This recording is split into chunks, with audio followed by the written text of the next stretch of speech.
একটি গুরুত্বপূর্ণ জিজ্ঞাসা হলো, হাসিল না দিলে কোরবানি হবে কিনা।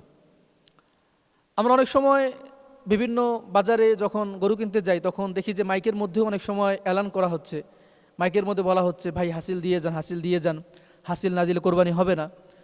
এটার উত্তরটা জানানো খুব জরুরি। সেটা হলো, দেখেন, হাসিলের সাথে কোরবানির কোনো সম্পর্ক নেই। অর্থাৎ কেউ যদি হাসিল না দেয়, অর্থাৎ হাসিল কি আমরা জানি যে বাজারের মধ্যে গরু কেনার পর বাজার কমিটি বা বাজার মালিক যারা আছে, যারা বাজার ডাকেন, তাদের একটা ফিস দিতে হয়, তাদেরকে একটা টাকা দিতে হয়, সেটাকে হাসিল বলে আমাদের পরিভাষায়। তো এই হাসিলের সাথে কোরবানির কোনো সম্পর্ক নেই। অর্থাৎ কেউ যদি হাসিল না দেয় তার কোরবানি হবে না, বিষয়টা এমন নয়।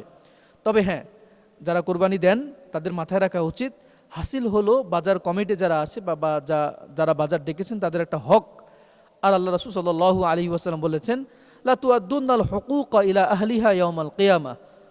প্রত্যেক হকদারের নিকট কিয়ামতের দিন তার হককে অবশ্যই বুঝিয়ে দিতে হবে।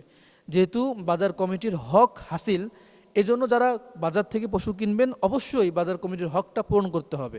যদি না করেন কোরবানি হয়তো হয়ে যাবে, কিন্তু এই হকের জন্য কাল কিয়ামতের দিন অবশ্যই আল্লাহর দরবারে এবং ওই যারা বাজার কমিটি আছেন বা যারা এই হকের অধিকারী তাদের কাছে আপনাদেরকে অবশ্যই জবাবদিহিতা করতে হবে, ঠেকতে হবে।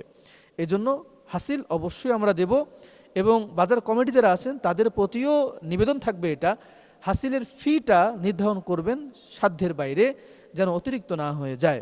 আল্লাহ পাক আমাদেরকে বোঝার তৌফিক দান করেন। আসসালামু আলাইকুম ওয়া রাহমাতুল্লাহি ওয়া বারাকাতুহু।